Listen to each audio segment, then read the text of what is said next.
Have a forum. Calling the meeting to order. And I introduce people that are here.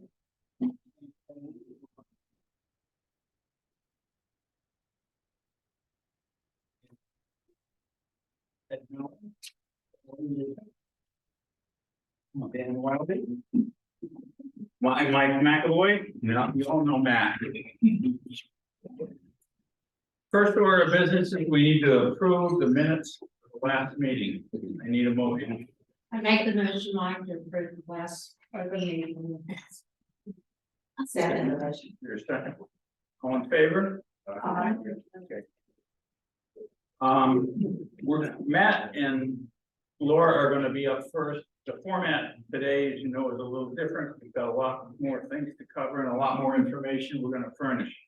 But we're gonna start out with the lifestyle director's report. All right. So as usual, the lifestyle Facebook page, utilize that for all of your up-to-date information, the pictures and things like that from your clubs and events. The lifestyle event and budget update. Obviously my goal is to create well-rounded programming with a variety of entertainment options. I'm working on consistent surveys to gather feedback after all of the past events and for future events.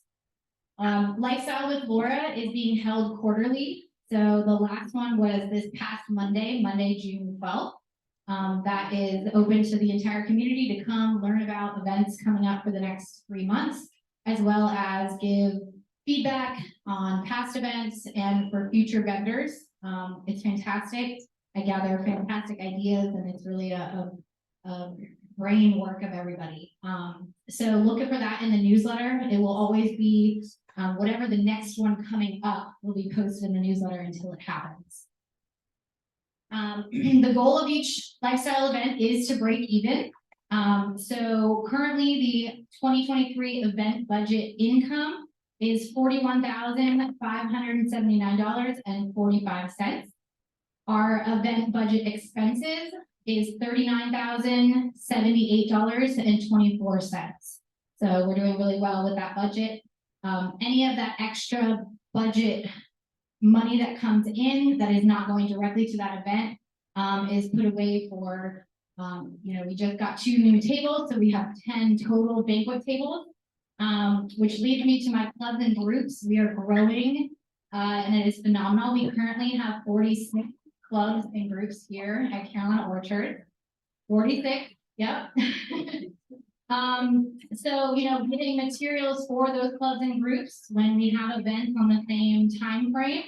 Banquet tables are a big need for those events. So we got 2 more tables, so we would have a total of 10. Amenity space is limited. So, as we're growing, which is fantastic, we have to keep in mind that amenity space. So working with lifestyle to figure out how that amenity space is best delegated. Our vendor and advertising program updates. We have had a lot of new vendors join our program this year. Some of the vendors that joined us in the 2023 year: Miguel's Home Improvements, Oakview Dermatology, Jennifer Wagner with the Decorating Den, Blue Dot Cares, Spec Ortho Orthopedics, Barry's Cheesecakes, and Piedmont Pet Pros. So my goal in that vendor program is to bring vendors that matter to you. So looking at Oakview Dermatology was a fantastic one to bring in. They did those skin checks for free. So if you have vendors that you want to see, let me know, or even just a category of vendor, I'd be happy to put my feelers out and reach out so we can get those informational pieces for you. So the vendor advertising program income so far, so from January to June 2023, is $34,370 compared to the total year to date of 2022, which was $36,965. That's all I have. Thanks, Laura. Good job. Before I start the manager report, I want to introduce John Anastasi. Some of you might have met John. He's our new facility director, and John's been here about a month. And he's loving it. John, you want to just say something real quick? Good afternoon, everybody. For those of you that I have met, good to see you again. For those of you that I have not met yet, nice to meet you. I've been running around, I'm learning a lot. The hardest part is the names and faces, so forgive me if I can't get the names. Thank you all for welcoming me into the community. I feel really comfortable here. There's a lot of work to do, but I'm on it. So if you see me running around, you have questions, feel free to stop me, and I'll help you as best I can. Thank you for.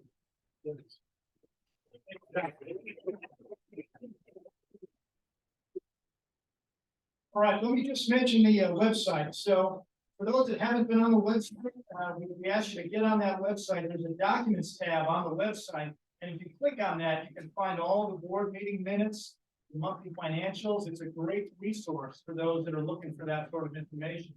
Reserve replacement study is on there, and just most things that you'll need if you're curious about. So be sure to take a look at that. If you've never been on the website and need some help doing it, the front desk can help you. There's also an IT drop-in. These guys are great.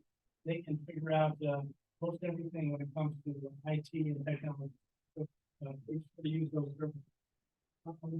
Let's just take a snapshot here of your financials. So there's 4 buckets of money that we have out here at Carolina Orchards. One is your operating accounts. We pay the day-to-day bills of the operating checkbook. And at the end of May, we had $125,000 in your operating checkbook. So that is good news. Your replacement fund. So that's what we pay the day-to-day bills on, or not the day-to-day, the long-term capital repairs, replacements like pool plastering and roof replacement, that sort of thing. We're up over $1.5 million right now in that replacement bucket. So that's, we're fully funded, and the finance committee does a great job of laddering CDs. So right now we have 7 CDs that are being laddered, and the last few were over 5% the interest rate now. So rates have gone up. So those guys do a great job looking at that every month and trying to bring in that interest income to really build that fund. 2 other funds that we have is a new member resale fee. So I don't know if you guys remember when you moved in, you had to pay 12 times the monthly assessment as a new member fee. So now that goes into the reserve, all these new buyers that buy in. And the other bucket is the sales/amenity center project fund, right? And so we're up to $256,000 in that fund. We've spent some money. The work started, last week, and they're moving along. Right now, we're still kind of waiting for a permit from the town, and the mayor was at Romeo's this morning, and she's going to try to help us speed that along a little bit, that permit. So we listened to her a little bit. So Mike wants to talk a little bit in detail about those 2 buckets, the new member fee bucket and the sales amenity bucket. A lot of you arrived after 2018, but in 2018, the resident board president, Dan Dorfman, requested that Pulte allow the HOA to retain all the money that came in from the vendors, the advertising sponsors that we have. And that money was to be set aside to use to be refurbish and refit the sales center building. Pulte agreed to that request, and that's what that money is, and that's the money that we're currently using to do the changes that are happening, not only in the sales center, but in the amenity center. The new member resale reserve was also changed in 2018. That was at the request of the board in 2018 to rewrite the new member provision, which was in the CRs. Up until then, resales called for you as the seller, after you purchased and been a year as a new member. When you sold your home, it was like an exit fee. And we wanted that changed before they left because Pulte could change it on their own. Whereas if we needed to change anything in the CCRs, it takes better than 2/3 vote. So that was changed, and now the purchaser pays the fee equal to 12 times the monthly HOA fee. These funds were set aside in a special reserve account to meet the future needs of the HOA for unforeseen expenses, such as hurricane damage or flood damage that's not covered by insurance, unanticipated legal fees, and to avoid any future special assessments. As Matt said, the current balance on that is $206,000. All right, thank you. All right, just to finish up my report, one other thing we keep track of is delinquencies, and we've never had a delinquency problem out here, which is great news. Right now, we have $400 outstanding, and nothing's over 30 days old. So we're really good about paying our bills out here. We've never sent anybody to lien or had to do anything like that. So we're in great shape as far as delinquencies. Another thing that the management company handles is the violations. So you guys all have a deed restriction on your lot. So there are some use restrictions that you have to abide by, some rules, right? So every 2 weeks, I do go around looking for any violations of the governing documents. So in the last 60 days, some things that I've seen and sent some letters, courtesy letters to folks, the wrong mulch. So if you switch out from pine needles, the only other mulch is the dark brown shredded mulch. So everybody probably is aware of that. Unapproved lights. So any new landscape lights, path lights you put down, we are looking for a mushroom cap, right? Just like we have out here outside the amenity building. So have to be a mushroom cap. Front yard trees. So there's 4 or 5 different trees that you can do if you're going to replace your front yard tree. And so those are on the website, but you have the Trident maple, the American hornbeam, Chinese pistache, late spark elm, and then we added that blood good Japanese maple. So if you have any questions, come to the front desk, but those are the 5 other tree options that you have for that front yard tree. And then street parking, guests can park in front of your house on the street for small amounts of time, but we ask all the home owners and residents, use your garage, use your driveway. The documents say there's no street parking. And then trash cans, right? The trash day is Monday. We ask folks, put the trash can out, the night before and bring it in Monday at some point. And then I had a bunch of letters recently for green mildew. Some of the north side of the homes will get some green mildew build up once in a while. So I appreciate all the folks that have gone and washed that the mildew off the sides of the house. So those are some violations I've seen. Some unfinished business. We are on schedule, probably about 2 months out for the pickleball court resurfacing. We have courts 3, 4, 5, and 6 that need to be resurfaced. There's some holes in some of those courts, small holes, and we need to get that taken care of. So we're on the list. It should be 2 to 3 months, and those courts will get done. Also, the North Bocce Court. I know we've been waiting a long time. They promised that this summer they're going to fix the north court for me. Just the far end, it's there's some low spots, so we want to get that taken care of. So that should definitely happen this summer. I keep on him about that. So that is my report. Okay, as you can see, we have a long list on the agenda. Most of these issues we'll address, but for example, I believe it's number P. Coordinator of the town manager. Some of those are going to be self-explanatory. They're just there for you to see, and we won't comment on it. The first one we're going to comment on is the written process to fill committee and task force vacancies. The board approved a policy resolution that addresses board, committee, and task force terms, membership, and selection process. The board and the nominating committee have put a procedure in place for all the interviews and selection and the selection process for committee appointments. Additionally, as there were no job descriptions for the board officers, the board drafted and approved a policy resolution that defines the role of each officer on the board.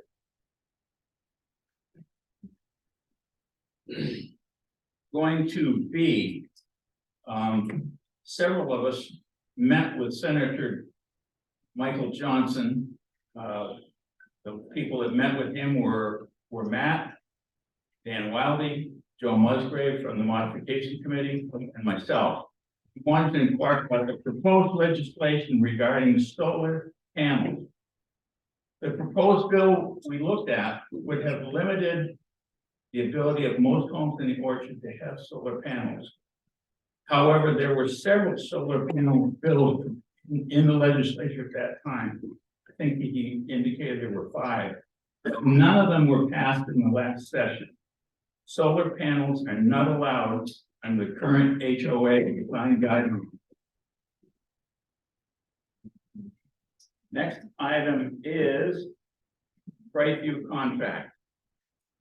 Mostly due to the efforts of Jeff Sanderson and Matt, after months of negotiation, they secured a new 3-year contract with Brightview, and we put out an announcement about that. But I want you to see, here's some of the details.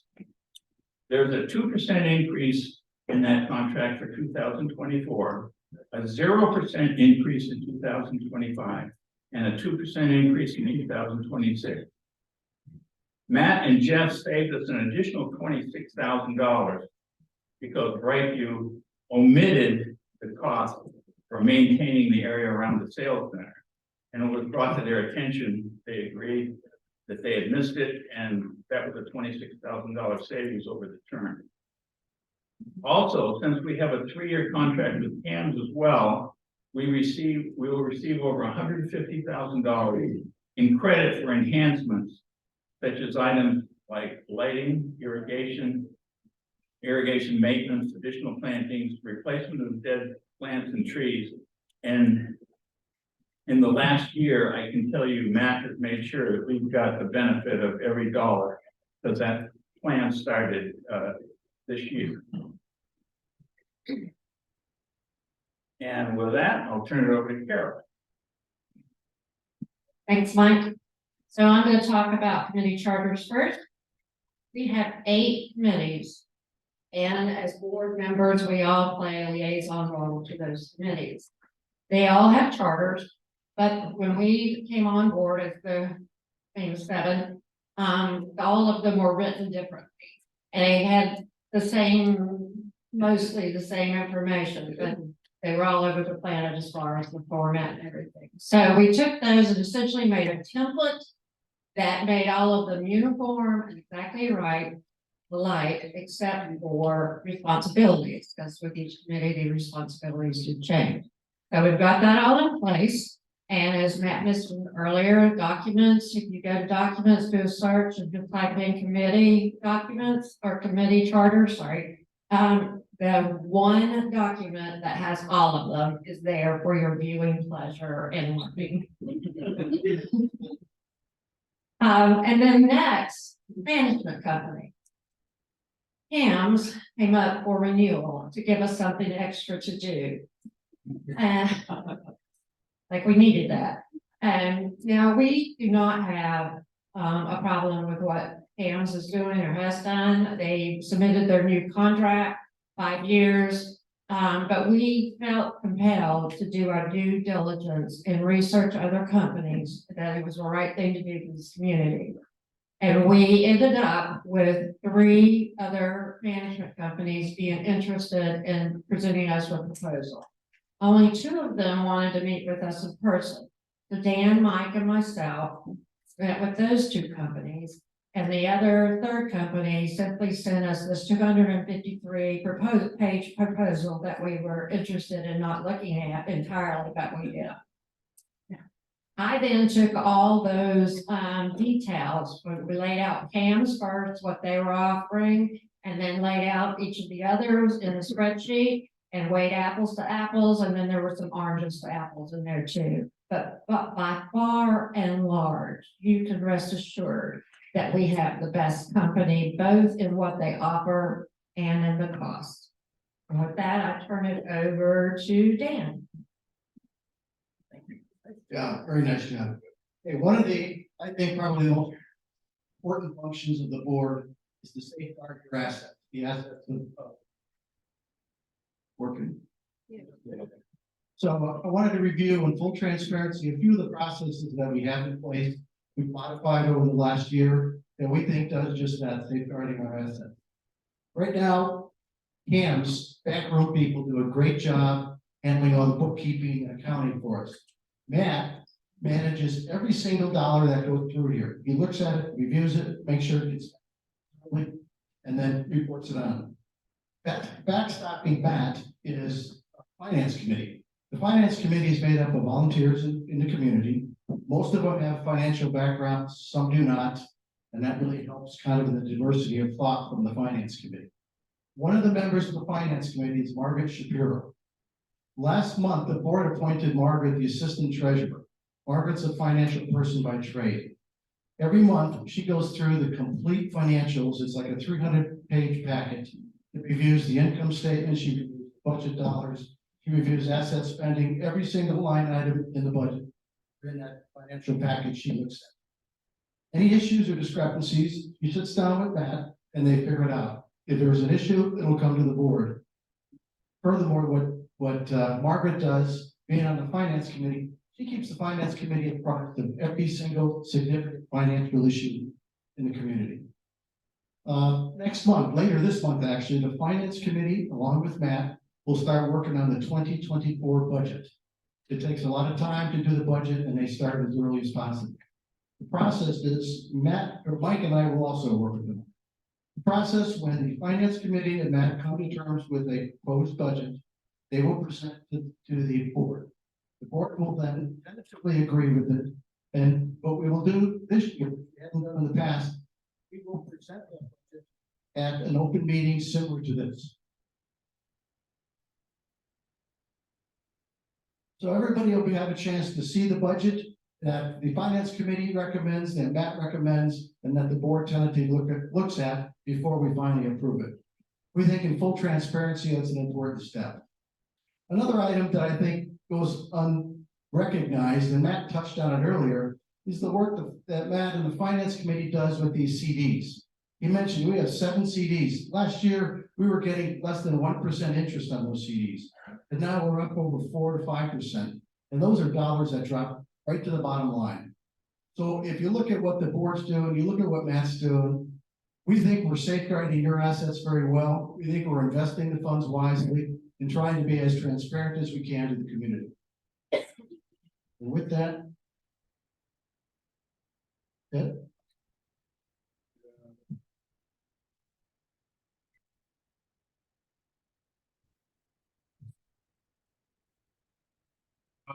Let me start on.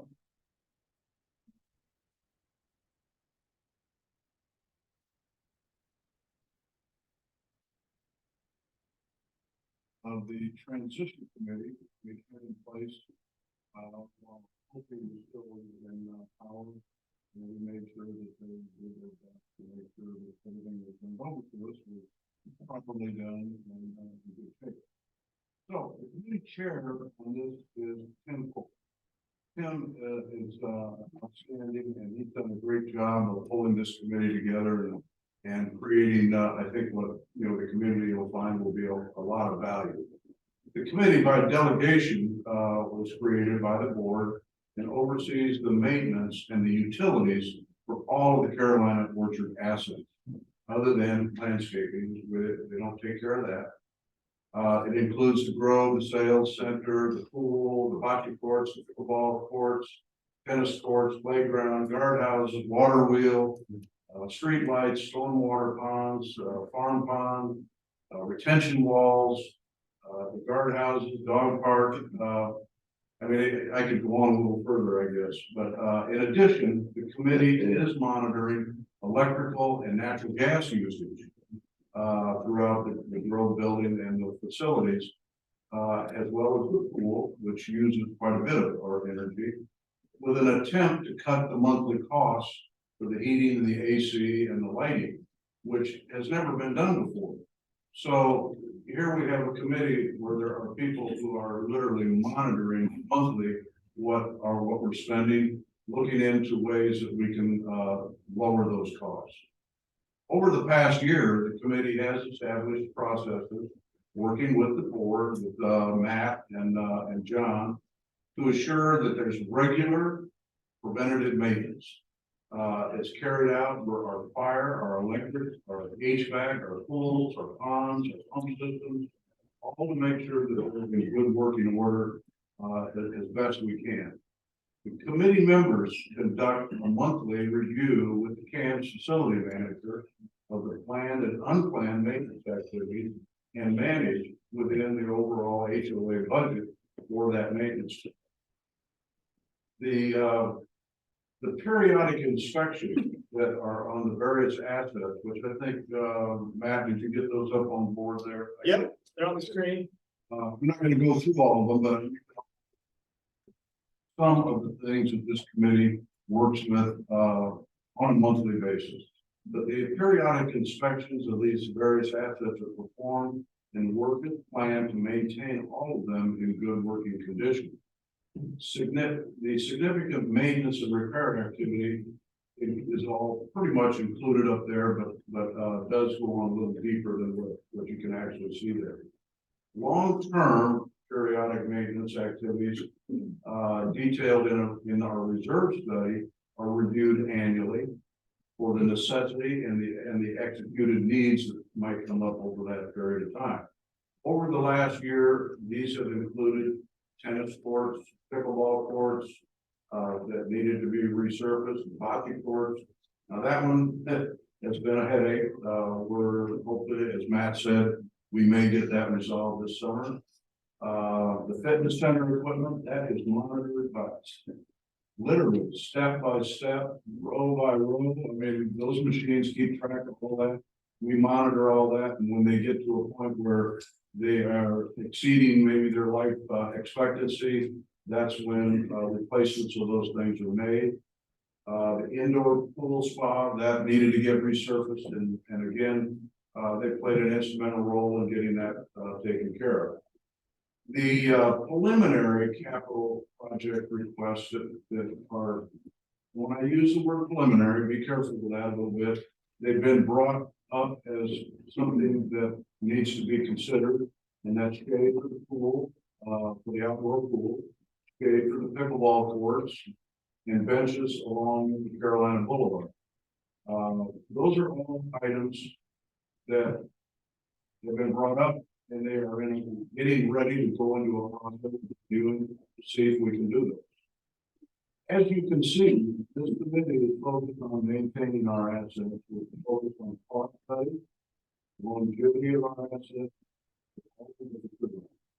It's a great committee, and it's a really, really valuable resource for the community. Now, that just covered the maintenance side of that committee. There's another part to that, and that's the capital improvement section that they work with. And once again, this committee is a derivative of the transition committee, which became very knowledgeable with all the assets of the HOA. In addition, this committee will be the HOA's resource for reviewing, vetting, and validation of project requests or ideas submitted by groups, residents, committees, or anybody who wants to bring an idea forward for the HOA to consider. Currently, the committee is creating a request for consideration, and that will be a form that will be required to be submitted to MAC, and MAC passes it along to the committee, and they begin to do a review. This process will allow the board to consider a project with a meaningful research on the project, which would include an opportunity study and a feasibility study. The opportunity study is a committee that would be conducting ongoing studies to identify potential capital projects that can help the HOA achieve its goals. This will involve a review of the HOA's strategic plan, current maintenance needs, feedback from homeowners to identify potential opportunities and the desires of within the community. The study by the committee will consider important facets such as, safety hazards, code enforcement, aesthetic concerns. Should there any of those will be assessed with the submitted capital request. The study will allow the board, once the board gets the study brought to their attention, to assess the potential impact on the HOA's budget and the availability of resources such as materials and labor. Once the opportunities have been identified, the next step is to conduct a feasibility study. And this study is more detailed and comprehensive in the opportunity study and would be conducted to determine whether the proposed project is feasible in terms of technical, financial, proposed, and whether it's operational fit for the community. Feasibility study typically includes, but is not limited to, the assessment of the project scope, timeline, the budget. It also may include technical analysis to evaluate the feasibility of the proposed solution and identify any required permits and approvals. I just covered a lot of stuff there. This would be a minor review on some things, it would be a major review on major things. But the fact of the matter is that the committee is going to have an organized process for getting the requests that come in. And we do get them. We get people who do it in passing comments. We get it from people who come to the board and the request. But we need a process that's uniform and that covers really all these requests to make sure that anything we do really meets the needs of the community. So after all that's done, guess what? We're next to the approval process. And once that study of the feasibility and study has been completed, the board can then take a review for consideration. The board reviews the project proposal, the opportunity study, the feasibility study, and then we try to do our best to determine whether the project aligns with the HOA's goal, the budget, meets the needs and desires of the community. So at that point, I want everybody who is in attendance here and anybody listening outside, we welcome all ideas and opportunities to enhance this community. And we feel the process will facilitate proper consideration.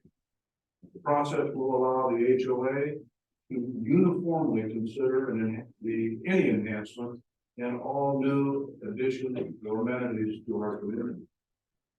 So that pretty well covers that committee, and I'm the liaison to that committee, so I have really a firsthand knowledge of how it works. And once again, I'd have to say Tim's done a great job of pulling this group together and getting a real live organized process together for maintaining our facilities. Am I next on the next one too? Yeah. You are. Just keep it older. Now, next one's best. I don't know if anybody's heard about the considerations we've had on remodeling the sales center. That seems to have been a topic that, comes up periodically. Well, after we are happy to say that project is now underway.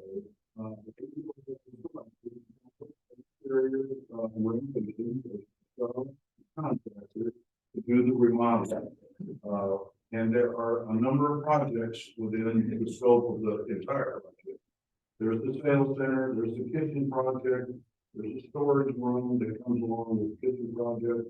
And then we've got the willow in the school here that we are hoping we can add a ceiling to and improve those use of those rooms. So the sales center demolition has begun. Remodel permits are awaiting approval from the city of Fort Mill, which I had an intimate discussion this morning with our mayor about the fact that we are really waiting for those permits. And we said we'll do our best to help move those along. We, however, have been able to do the preliminary demolition, which we removed some of the flooring that's in there. We have taken down all of the signs that Pulte had in there. There's damage to the walls. There's colors on the walls that needed to be replaced.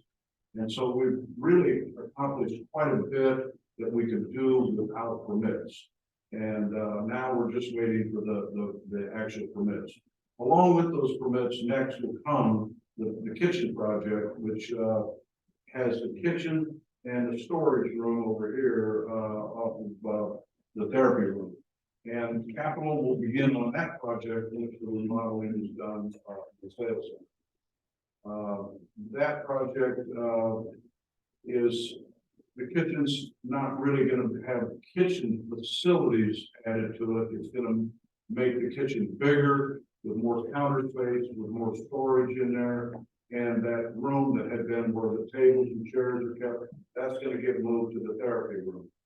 The therapy room has a single door on it. It's gonna end up having a double door on it so that things can be moved in easily.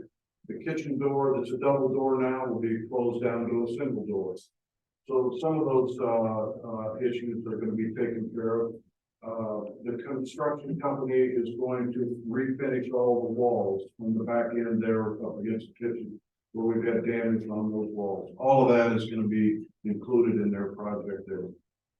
The Sycamore and the Willow rooms, we found that adding ceilings to the two rooms would end up requiring, a very expensive process, which involves, getting an engineer, architect, to do a report and show exactly what we need to do for the structural, from an HVAC, from the sprinkler, which all of those things, unfortunately, because they're in the grove, they have to match up with the way the grove is set up, and we have sprinklers and all of that. So that became a bigger project than we thought, but we now have, an architect who has submitted a bid to us, which we will accept because it's a good bid and it's a reasonable bid. That will allow our contractor to actually give us a firm bid on doing the work. That project is gonna be a ways down the road. Back to the sales center, I would say that once the permits are issued and once capital is in there doing the work on a regular basis, we should be looking at 30 to 45 days on completion for that project. Once all the projects are completed, the HOA will have more meeting rooms. We're gonna have the small ones, we're gonna have the medium ones, and we're gonna have the big ones. And you know, basically what you can say from all of that is that we're gonna be able to engage more activities at one time. Because I think Laura runs into problems on getting everybody into the grove when they want to be in the grove. So this expansion could be well used and some of real value to the community. With that, to follow up on that, I would like to recognize two of our community residents who are working with me on the remodeling project. As they have a lot of experience in the construction industry, they bring a lot of value to making sure that the project is timely, is being done properly, and that's Bill Griffiths and Hank Selesky. Both of them have been, stepped right up to the plate and have said that they were more than willing to give all of the time that it takes to make sure the projects run properly. And that's pretty much it on that. Back to you, Mike. Good project.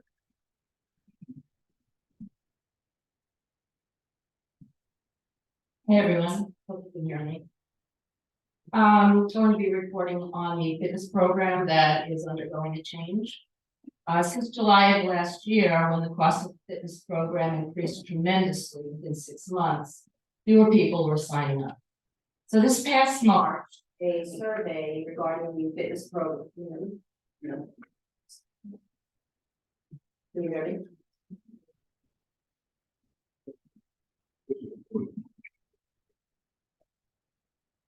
Gotta get closer to it. Okay. Now, we're good. Okay, sorry about that. This past March, a survey regarding the fitness program went out to the entire community. We had 152 respondents. 33% were currently enrolled in the program, and 35% have been in the program but no longer are involved. 32% had never participated. Of those who had left the program, 67% claimed the cost was too high. Yet 80% of those respondents said they'd return if the costs were lowered. And of those who never participated, 38% said the cost was too high. However, if the costs were lowered, 52% of those people would join. When asked about the instructors, almost 90% were very satisfied with the instructors. Once the results were reviewed, it was determined that our relationship with Laura Faith Fitness was no longer working, and we needed to lower costs in order for our program to survive. After looking into a few different programs and options, we met last week with all of our existing instructors and offered them the opportunity to be independent contractors, whereby all class members pay directly to the instructor, eliminating a middleman and allowing costs to be decreased.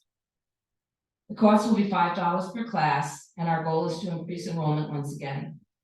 I want to add that every instructor is very enthusiastic about this. They're going to be a large part of the community. They've already offered a lot of suggestions, and they're really involved in this. There will no longer be a need for passes, and each instructor will advise their class participants on payment methods preferred. By having more instructor inclusion in the community, we're hopeful that the residents will become more involved. We're also hoping to revamp classes as well in order to entice new members. We're also planning a grand opening for the new fitness program where there will be a free trial week for all who would like to participate. You'll find announcements in our newsletters and updates. An official announcement that will include start dates and procedures will be sent to the community once contracts have been signed. Our goal is to begin the new program by July 1st. That's really soon. During the transition period, all existing passes will be honored by Laura Faith Fitness through August. Those without a pass will have to pay Laura Faith Fitness the $10 drop-in rate for each class through June 30th only. At that point, we'll go into our $5 per class. We're asking for everyone's patience and understanding during the transition period. Okay, thanks, Marcia. So we touched on the bocce and pickleball courts.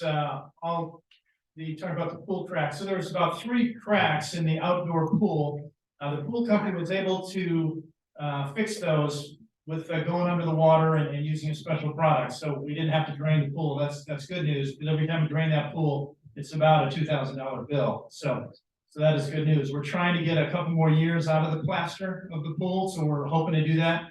You know, our reserve replacement study has about 80 grand in about 2 years. So we're trying to get there, but we will see.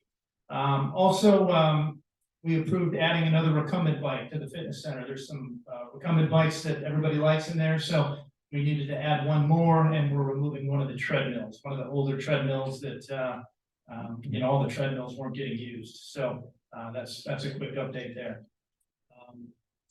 And Ted, did you want to say more about the projects, or did you cover that pretty well? No, I think, hopefully I can be able to.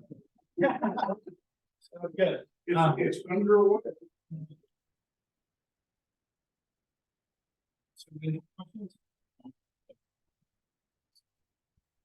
Just wanted to expand on one item that Carol touched on about hiring of CAM. I thought was pretty significant. When we did that study, there were other companies that were good companies, but one of the biggest differences was that the next best company was $42,000 a year more than the 3-year contract we have with CAM. Having said that, before we take your question, we have one other special thing we'd like to do. The board would like to talk about a resident who has and continues to give his time and talents to help make Carolina Orchards the great place that it is. This individual is a former board member. He is currently the chairman of the landscape committee. He is president of the Tailgaters and has revitalized that organization. He is also chairman of the nominating committee. And most recently, despite the comments from the mayor this morning, he was the driving force that lobbied the town of Fort Mill and the South Carolina Department of Transportation on the project to fast track and install a traffic light at the end of York Stallion Boulevard, which is coming. The mayor talked about that this morning. You may not have seen him, but most of you certainly heard it. The board would like to recognize Jeff Sanderson for all of the efforts he puts forth to enhance the lifestyle at Carolina Orchard. Jeff.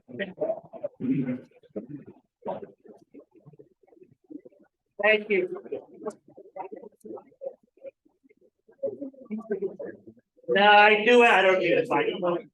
I do everything I do because I love this community. I love the people in the community, so. It's a labor of love, so thank you very much.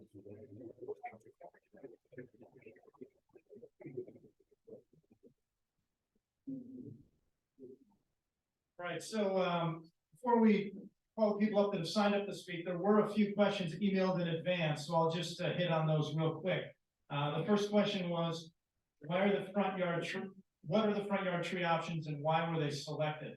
So I know the landscape committee and the modification committee had a lot of meetings about those front yard trees.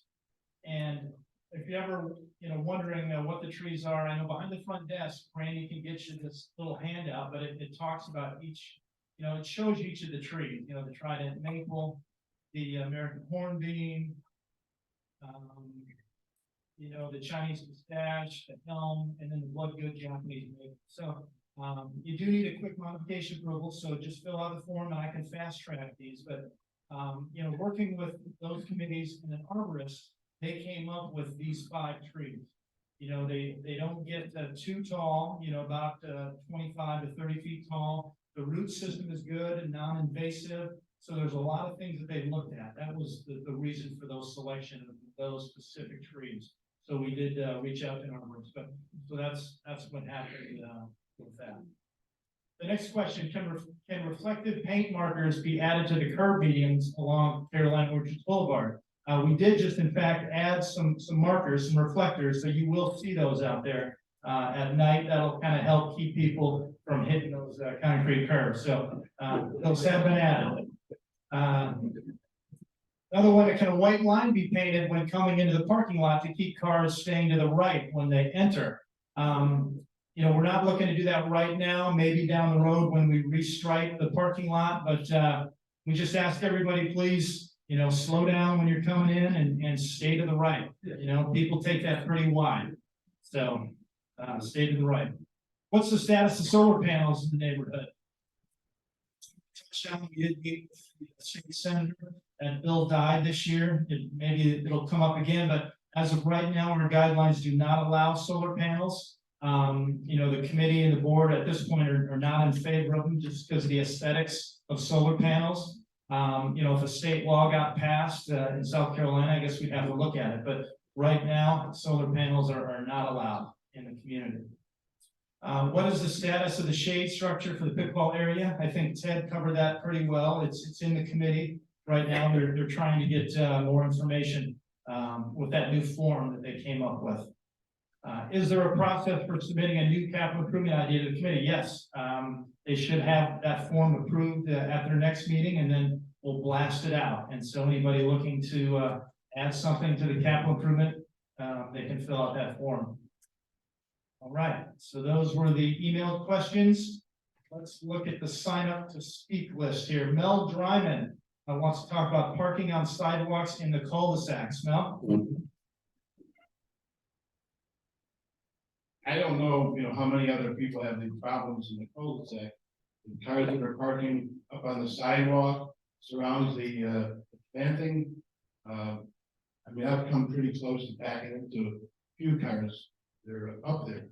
I think that I would like to see something either no parking signs put up, or maybe extend the planting so you can't park a vehicle in that circle. Because it's become a real, it's pretty hard to back out of your driveway sometimes to where these guys park. And they're not always construction, they're people that have visitors, park down the street or something, but,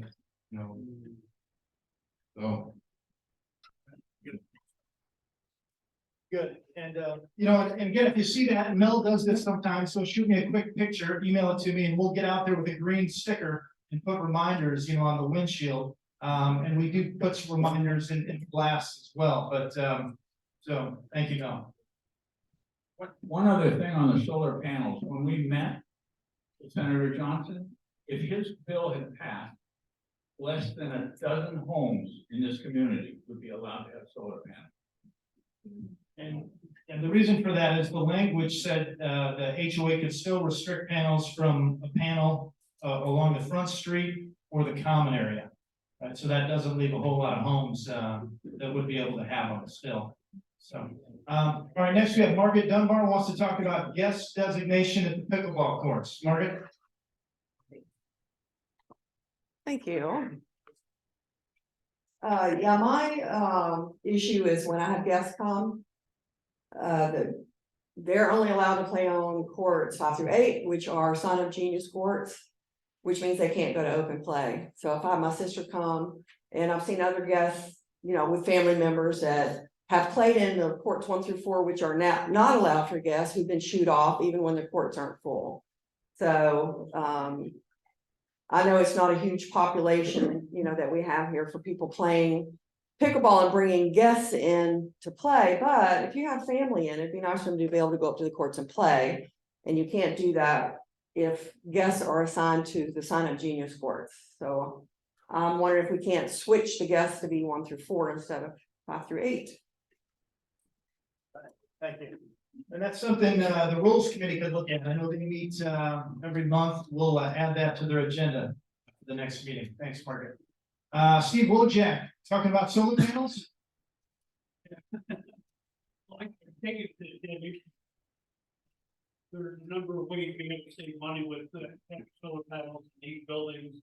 You can pay for all the, right now, all of it, but a lot of the costs. For us, we live in Village I and Village 8 will have great southern exposures, and we can definitely utilize it. You know, why I understand that there's not a lot right now, but what can we do to get that changed? Because I for one would love to have it.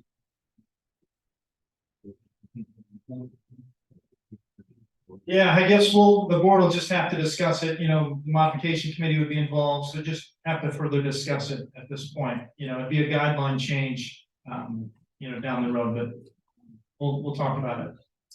All right, Betsy Wolf, Betsy?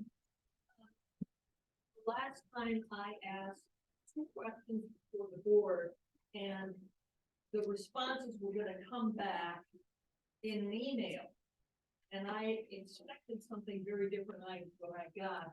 The response to both of my questions was essentially, we can't do that. One of them was about solar panels. And the question at hand was, is there any, you know, can we do this? Can't we do this? And I expected more than somebody to say, it's against the covenants and restrictions. Okay, I already knew that.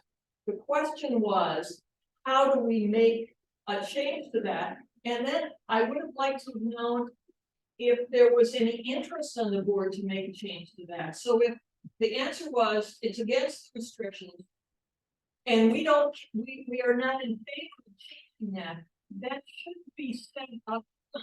I got another answer about trees, and the answer was, oh yeah, that was in the original plan filed when this community was built. Okay, that doesn't tell me whether it can be changed or whether you want to change it, you don't it's changed, you don't. So I'm asking that when you respond to these kinds of things, they will explain where the board is on these, so that if when you say the board isn't interested in solar, which somebody said, the board isn't interested on solar, that makes it much easier for me to take that off the table. And I think that's where we're at this point, you know, the modification committee or the board, they're not in favor of solar at this point. Yeah, is that correct? At this point, yeah, but no.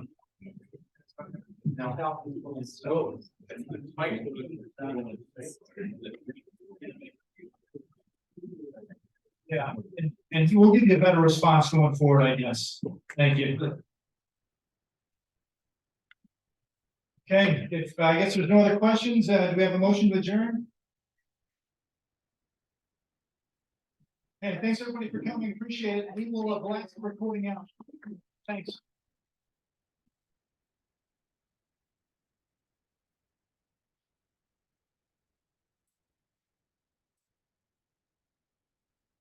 What?